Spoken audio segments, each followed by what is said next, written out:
Okay, so there was one question at the end of the other slide set about relative motion, but I think we're sort of falling back in terms of time, so I might just continue on with the next chapter if that's all right with everybody. So next chapter is force and motion, and so this is the chapter where we sort of talk about Newton's laws and things like that.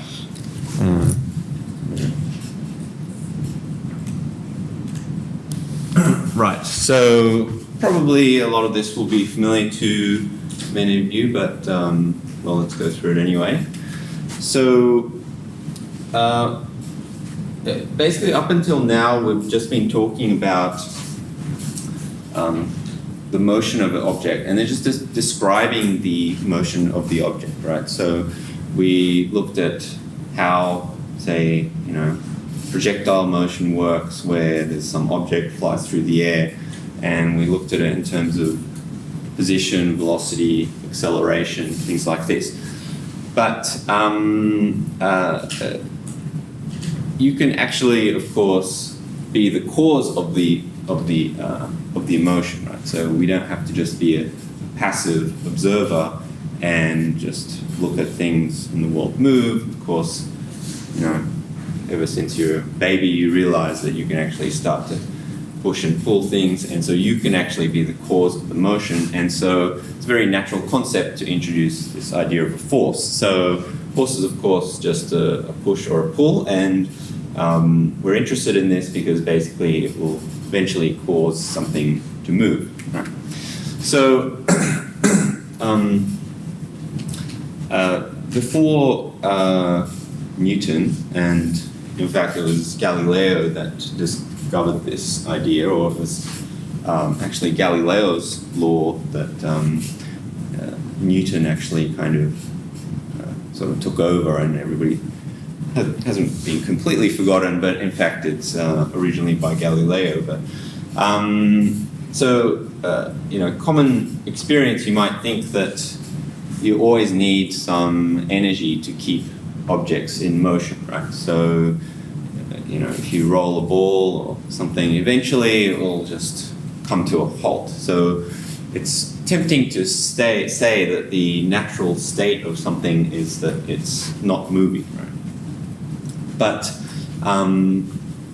in fact, Galileo discovered or did a kind of a thought experiment like this, where if you have a ball that's going down a ramp and then there's a slope on the other side, then he observed that the ball always goes up to the same level, right? So if you start here, it will go to the same level over here. And so in terms of the horizontal motion, this would just sort of go to have a distance here. But you could equally have a ramp that is a bit shallower on the uphill side, or even something like this. And then the distance that you're moving horizontally just gets larger and larger, right? So the limiting case of this idea is that if the ramp on the other side is completely flat, then, well, it's getting longer and longer and longer. So, this would go to infinity, right? And then, so that actually implies that, well, if you made kind of this ideal ramp, things actually don't necessarily come to a stop, right?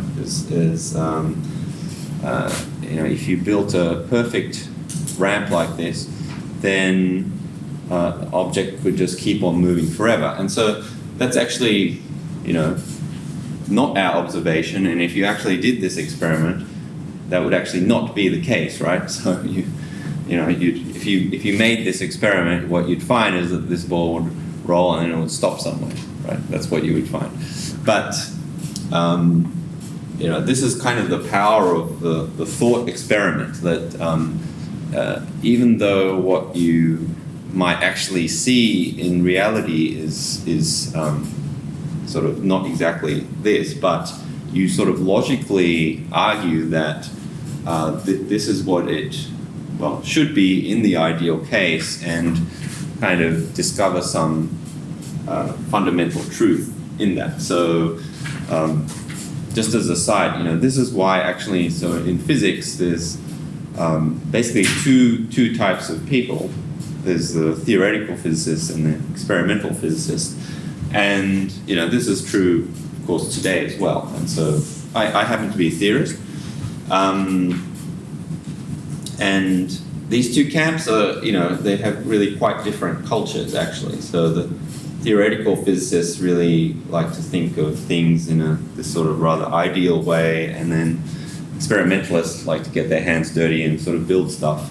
But it's kind of, these guys working together that actually gives a lot of drive to physics, because basically, theorists will be sort of arguing to experimentalists that things should be this way, and then experimentalists say, well, no, I don't see that in the lab, so you're just wrong.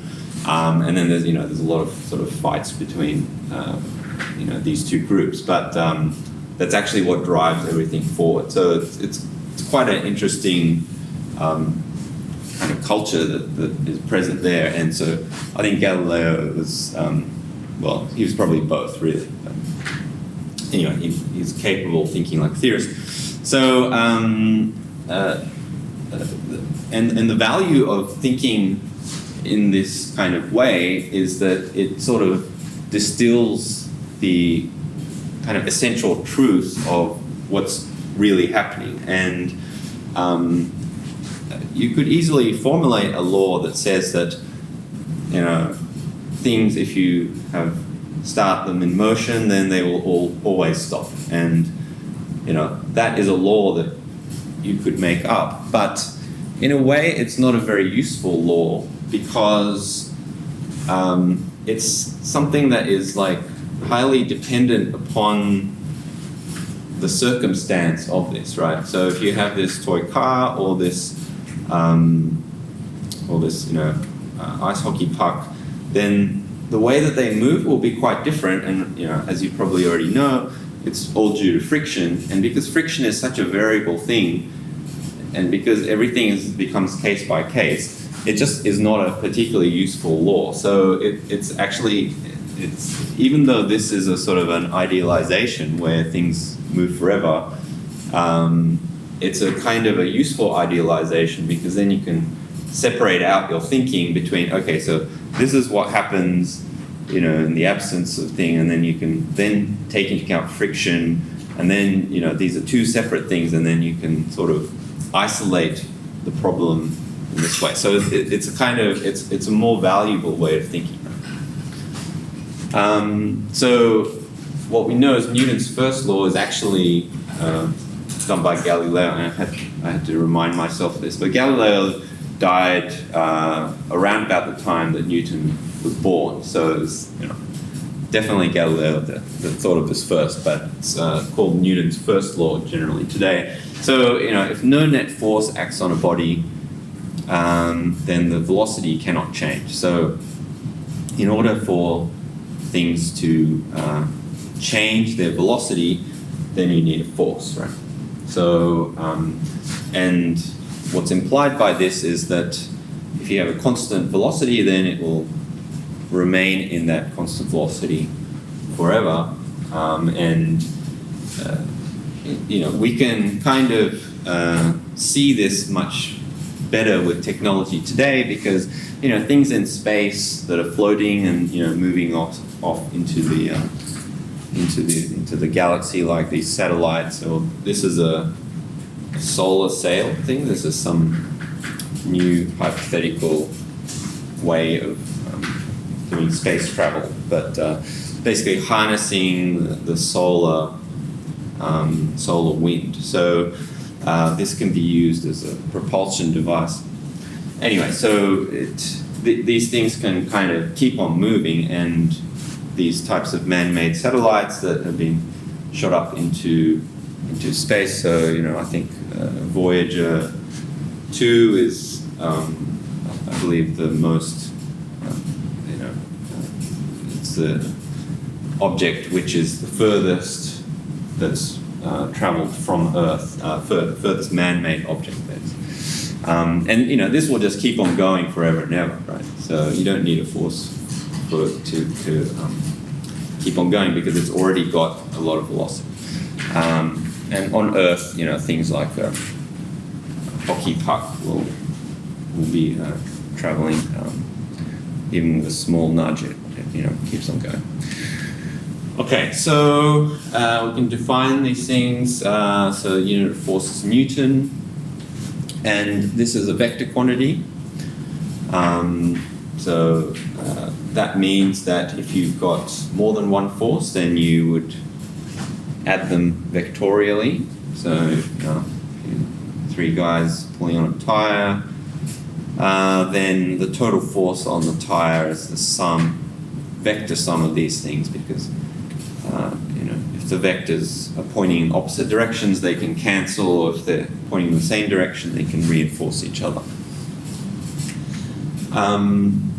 So you might be sort of surprised to hear that actually Newton's laws are, you think of them as absolutely fundamental forces, but it is actually dependent upon your coordinate system. So you can't just expect your Newton's laws to be true in any kind of reference frame. And so when we say reference frame, that just means your system of kind of coordinates, right? And so there's a sort of a caveat that you have to put on Newton's laws, which is that you're always measuring things in an inertial reference frame. And an inertial reference frame just means a reference frame that's not accelerating.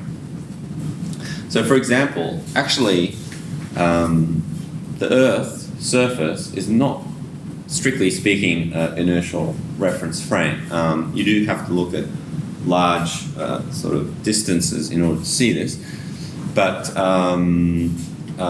for example, if you have some object which is kind of rolling down the Earth, well, it's not rolling down the Earth, sorry, yeah, traveling on the surface of the Earth, right? And then this would actually create a kind of a deflection. This is the Coriolis force, I guess. And so things actually naturally tend to kind of curve, and this is basically because of the fact that the Earth is a sphere. It's not like a, it's not well, it's a sphere and it's also rotating, right? So it's not an inertial reference frame. And maybe an easy way to see this, why things kind of curve, is that, so if you're looking at this is a ball that is just rolling kind of straight down, right?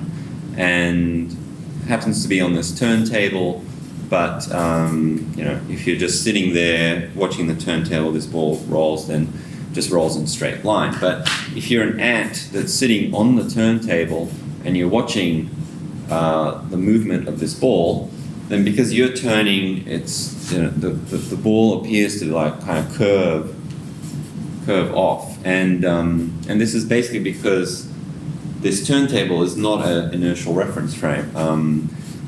If this was your world and that was all you ever knew, you would think that, well, the natural motion of things is that everything curls to the right. If you've never seen anything else, you'd be living in a world where everything's always curling to the right. But that's only because you're in this inertial reference frame, and so basically normally we take inertial reference frames because, well, to a good approximation, that's basically the world that we live in, right? So because we're much smaller than the scale of the Earth, you don't really have to worry about this on a daily basis. Okay, so this one says, which of the figure's 6 arrangements correctly show the vector addition of forces F1 and F2 to yield the third vector, which is meant to represent the net force F net? Okay, so all right, so which one is correct?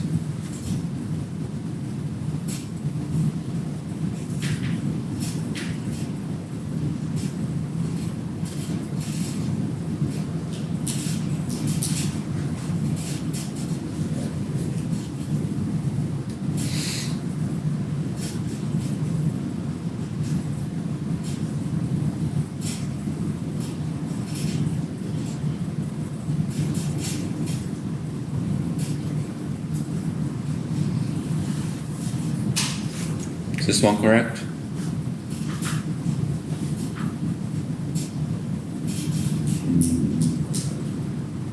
No? Yes? No. All right. What about C?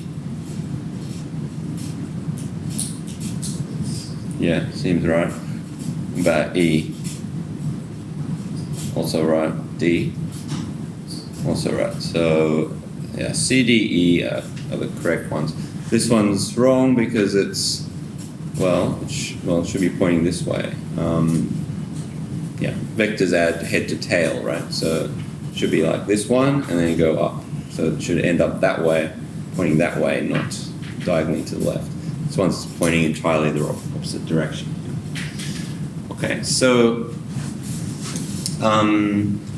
another thing is mass, so that we can introduce this idea of mass. So we know from daily experience that if we're going to throw something, and let's consider two people that are throwing, looks like a baseball or a bowling ball. So we're going to throw it horizontally, right? So I think you can easily appreciate that it's a lot more force to throw the bowling ball than the baseball.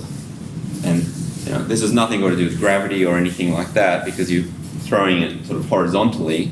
So it's just, it's tougher to move things which are heavier. So we can find kind of experimentally or empirically that acceleration, the amount that you can accelerate things is, you need more of it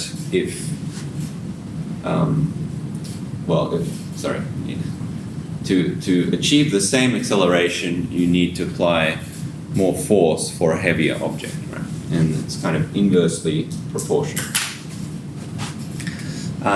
So we have famous Newton's second law, which I'm sure you all know.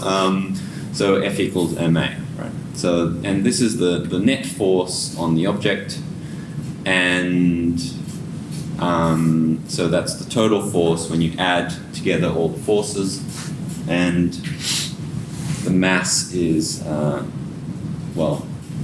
system in question, right? And so forces measured in newtons, mass in kilograms, and acceleration in meters per second squared. So there's a kind of a art to solving these problems, which I think many of you might have already seen. But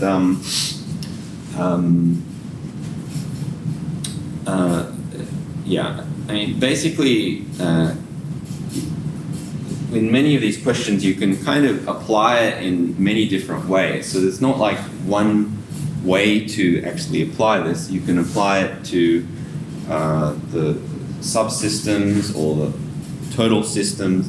And so sometimes you just need to be very clear over, what system you're actually applying Newton's second law to. So, so if you're looking at this two-block system, then you'd be, you could consider the forces just on block A, and then so in this case there would be forces. Say if you're pushing these two blocks from the left, then there'll be the force of U on the block, but then there's also a force between A and B, so you have to take that into account too. So there's usually multiple forces in question, and then you have to kind of combine them, and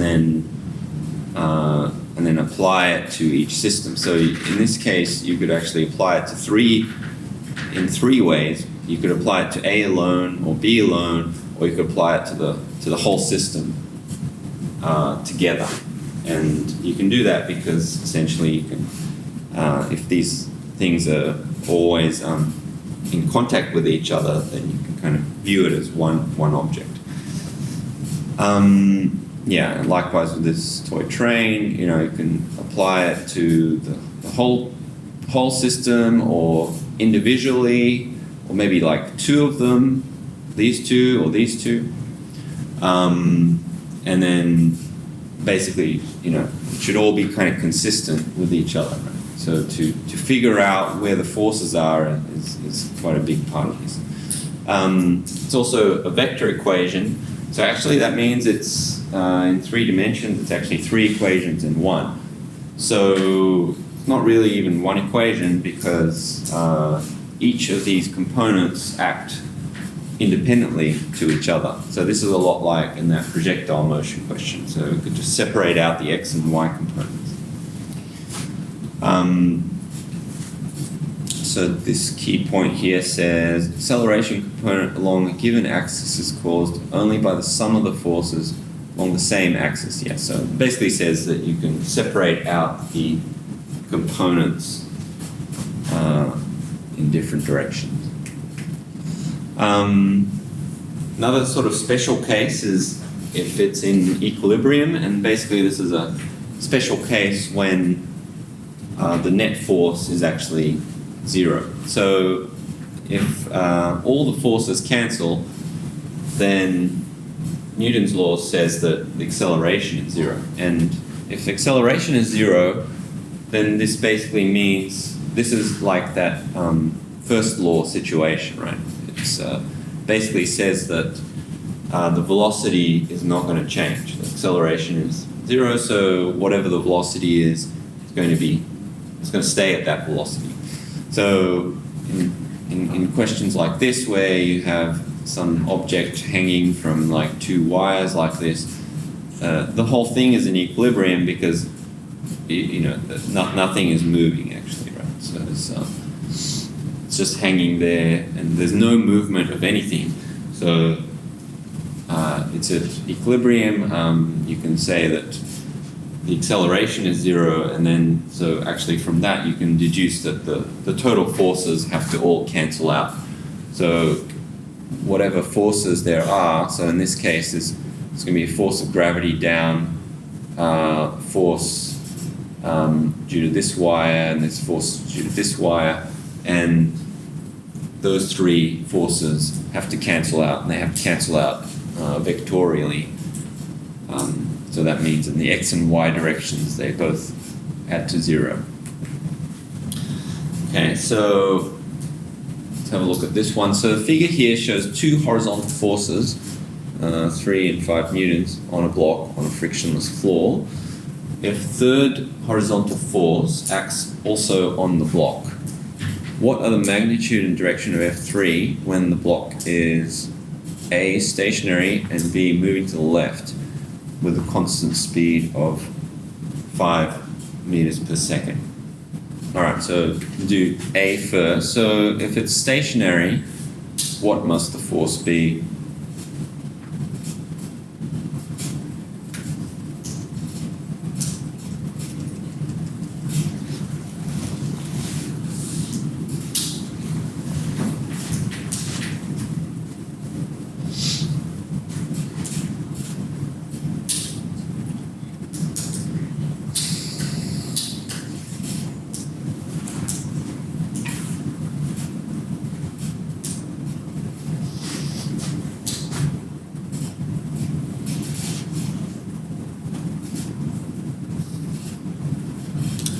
Which one?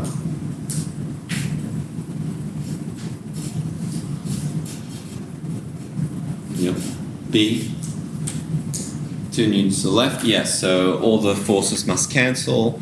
So in order to cancel this 5 to the right, there's 3. There has to be another 2 newtons to the left. And then moving to the left with constant speed of 5 meters per second. Okay. So what about that one?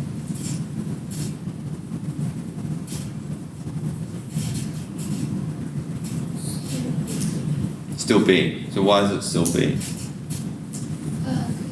if we have the force more than 2, it will be have this accelerate, and the speed will not be constant. Right, because it says constant speed. Yeah. So constant speed, 5 meters per second. Yeah. So if it's frictionless, then in order for this thing to have moved it, or to be moving at 5 meters per second, basically what would have to happen if, say this was stationary at the beginning, there would have to be initially a small force that's bigger than 2 to the left, just a little bit bigger. But then once you get that, it can come back down to 2, and then it will move at constant speed. So yeah, that's right. So it's still 2 because it's constant speed, but to give it that first initial velocity, it will have to be a bit bigger, but yeah, eventually 2, yes. So, oh yes? I still go here. Like 2 and to the left, isn't that stationary? Why is it to the left? Sorry, so, yeah, so why is it? I still don't get the answer. I see, yeah. Okay, so let me read the wording of the question here. So, yeah, third, also, yeah. What are the magnitude and direction F3 when the block is? Yeah, so maybe it's this wording of the question. So, the third horizontal force acts on the block. What are the magnitude and direction of F3 when the block is moving to the left with constant speed? So I think what is maybe confusing you is that, well, I don't know, if it's 2 to the left for both A and B, how could it possibly be that you do the same thing and you get 2 different results, right? I think this is your confusion, right? So I think what you have to do is to think in terms of, what's happening in terms of time. So this is, say, the force, and let's say at the beginning it's say at time equals 0, it's not moving. Okay, so let's just consider that situation. So this is 5 and this is 3. 3 newtons, this is 5, and then we've also got this force acting that way. So if it's exactly at 2, and this was the force profile that you would apply. Hey, Root Tong, can you press the, yeah. Oh, actually, is it turned on? Could you just just flip it over and then see if it's actually turned on. Yeah, no, so it's actually turned on. it is turned on? Okay. Yeah. Can you press it again? Oh yeah, it's fine. Okay. Alright, so if the force as a dependence of time was like this, then yes, it would be exactly cancelling, and basically it would not be moving, right? So the velocity would be 0. So it would be A. Now, in order to achieve B, you'd need something like this. It would need to be a little bit bigger than 2 at the beginning in order to get it moving to the left at the beginning, right? But then once it's moving, and this is a frictionless floor, right? So this is some force that's, basically a nudge, right? You've just given it a nudge in order to kick it to start moving. But then once it's moving, you can come back down to 2, and then it will just retain its velocity, and it'll keep on moving at that velocity. It's basically, you need this little kick at the beginning in order to nudge it enough so that it's actually moving to the left with 5 meters per second. But then once you get it there, this force should come back to 2. And if you didn't do that, say you kept it slightly above 2, then what would happen is that, like, the velocity would be actually it would actually keep on going up and up and up, right? So this is, if you kept it at some force which is above 2, then it would keep on accelerating, and acceleration means that the velocity is just going to get faster and faster and faster. So basically, in order to speed it up to 5 meters per second, basically you need to apply some force and then turn it off, right? And then it would actually actually do that. Right? Does that make sense? Okay. All right. Okay, so some particular forces. So gravitational force, so of course things fall down, force due to gravity, and so this is always in the downward direction.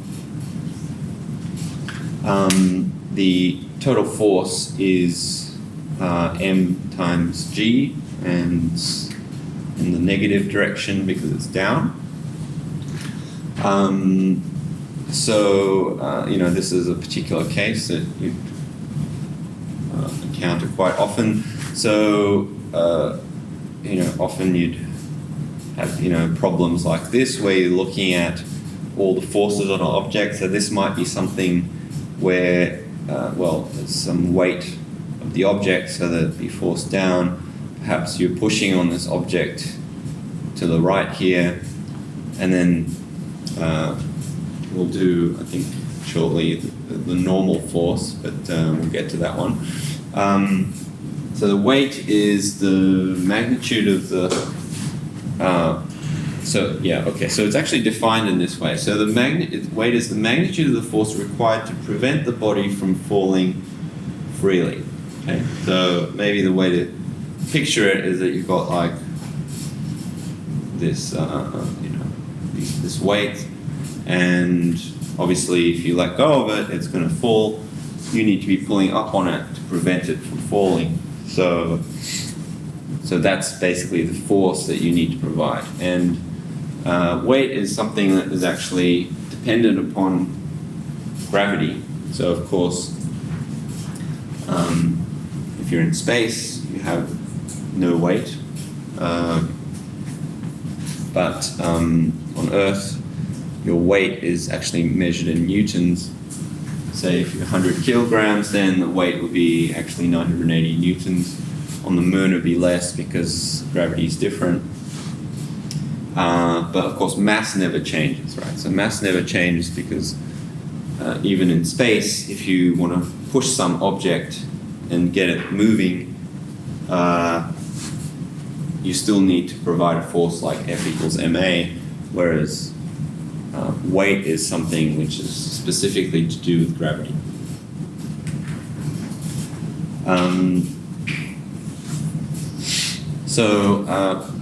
If you want to weigh something, then of course we can use a scale in order to weigh it. So, there's generally two types of scale. So we can have this sort of classic balance scale, or a spring scale like this. This one works by basically balancing the forces that you need in order to achieve the same mass. So you have some reference masses where you know what the weights are. This is the thing that you're trying to measure, and then so you get enough masses in order to balance the forces here. Here in this case, you're actually balancing the force from a spring with the force from gravity. So instead of balancing two gravitational forces, here you're actually balancing a gravitational force with a spring force. So which one still gives the same result, say on the moon?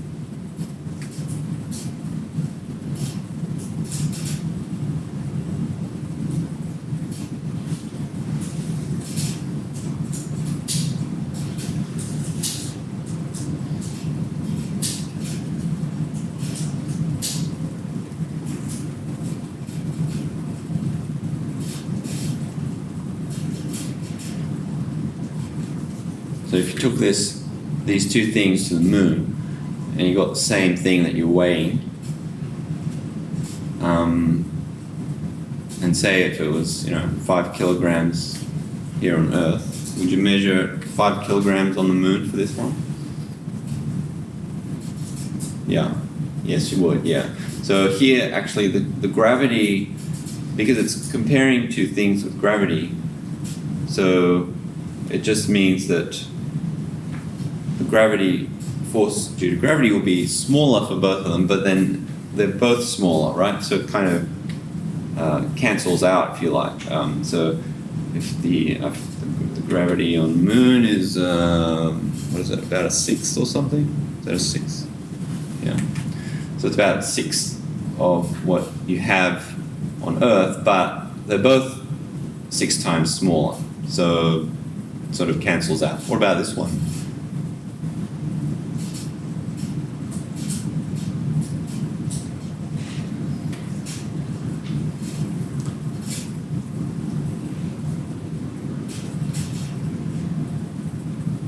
Get the same reading?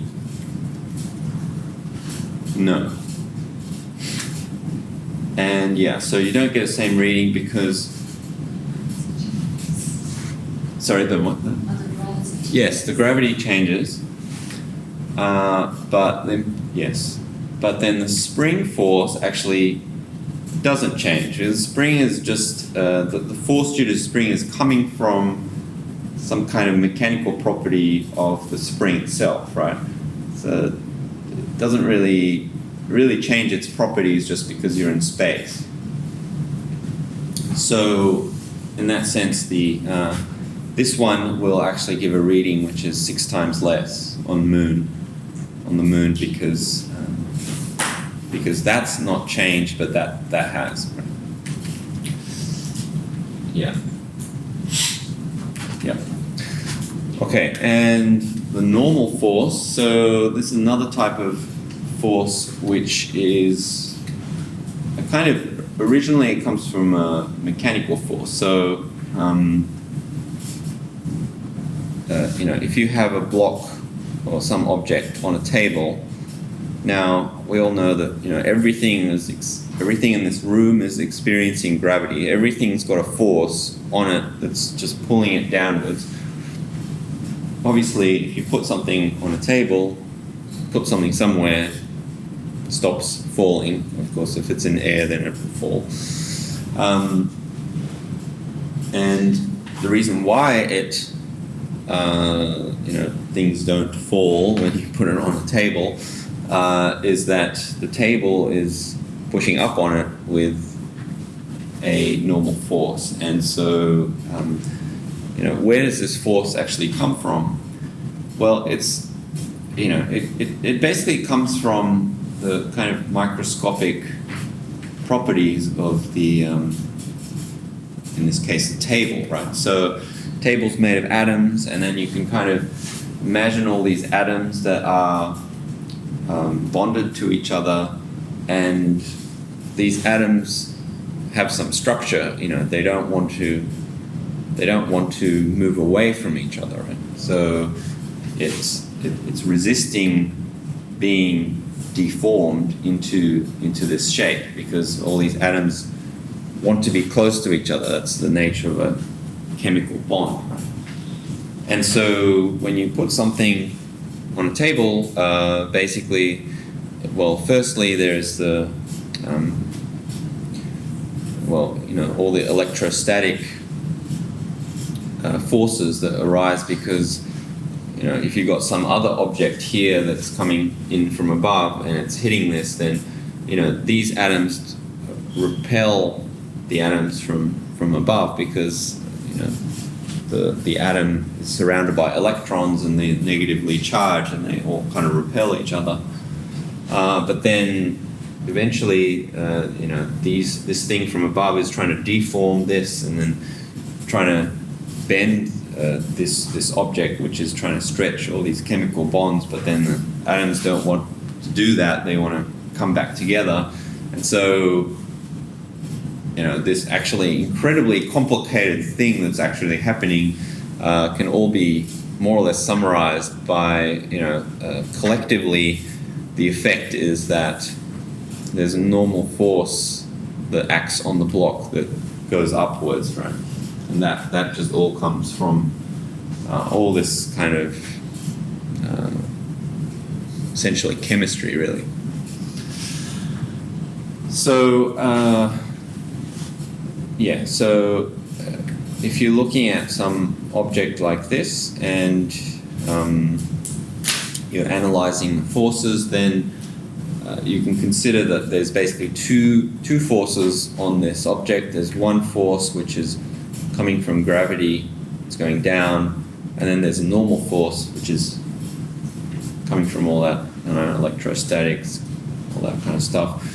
Eventually applying this normal force up on the block. And if this is, again, in equilibrium, you observe that this thing is not moving, then these forces cancel. Right? So you can basically deduce that all these forces must cancel the force due to gravity. And yes, another important thing is that the normal force is always perpendicular to the surface. So, if there's a flat surface here, the normal force is acting always perpendicular to that. And again, that's just, why is it perpendicular? Well, I guess it's again because, you've put some object here and, well, really what's happening is that all these atoms are providing some force, and probably this guy here is actually providing a force that way, and then this atom here is providing a force that way. But just kind of all on average, it all becomes sort of in this perpendicular direction, because that's there's a kind of a surface of the atoms here, and whatever's coming in like this is so the average force that all these atoms provide is kind of in this perpendicular direction. It's sort of a, once you have so many atoms like this, you would, you can talk about sort of, statistical averages, and then this would always be in the normal direction. Sorry, the perpendicular direction. Okay, and so in this figure, is the magnitude of the normal force greater than, less than, equal to mg if the block and table are in an elevator? So this thing is now in an elevator, this one. And the elevator is moving upwards.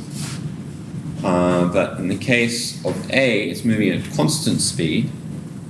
So in this case, is the normal force greater, less than, or equal to?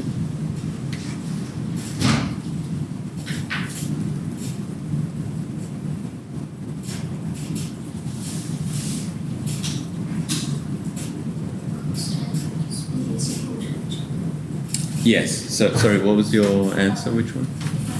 Constant speed and equal to each other. Ah, yes. Constant speed, they're equal to each other. Yeah, that's right. So it's very much like this block example.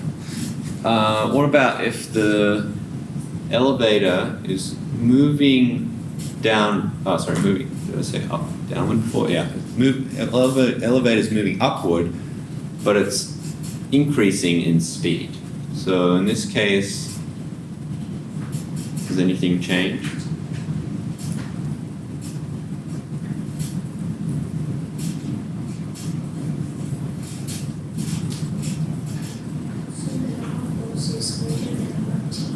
Yes. Yeah. So it's increasing speed, right? Increasing speed means basically there's an acceleration. And if it's accelerating upwards, so we know that the acceleration is, upward positive.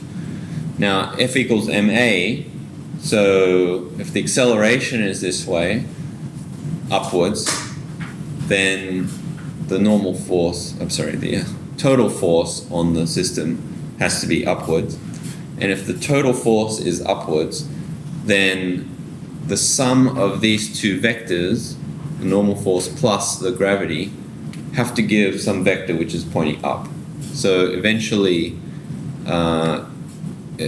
you can figure out that this force has to be bigger than that one in order for these to give a vector that's pointing up.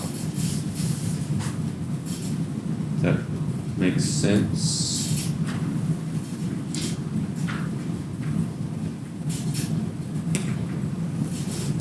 Okay. All right. Another type of force is friction. So friction is again a kind of a slightly, you might say weird force. It's not really weird actually, but its origins are again actually pretty complicated. So you can more or less only describe it phenomenologically. But of course, friction is a force that kind of resists the movement, right? And the thing with friction is that unlike things like gravity, which relatively speaking the forces are kind of simple, right? That, gravity is just like, okay, there's always a force of this much on everything and anything, and that's just the rule. So it's just constant unless you're in space or something. So if you're on Earth, it's just always mg, right? But friction is something that actually changes dynamically with what's happening to the object, right? So, for example, this pen here, if it's not moving, there's actually no real friction on it. There's actually friction force is actually zero, because for this thing, there's gravity down, there's normal force up, but it's not moving, so there's no friction.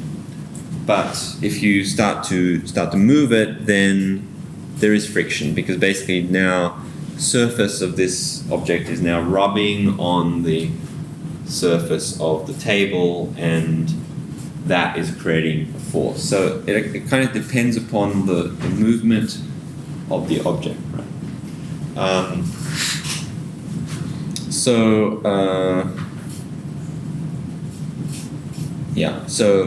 where does it come from? Well, it's basically because if you look microscopically at the interface between the object and the table, it's actually quite rough, and all these little rough edges are coming in contact with each other, breaking off, leaving all these pieces of these materials between each other, and it's moving in this very complicated way, and then eventually all that kind of gives rise to friction. Okay, so I think we should finish up there. So okay, we'll stop there. Any questions on this stuff? Nope. Okay, all right, so we'll leave it there, and I'll see you on Tuesday.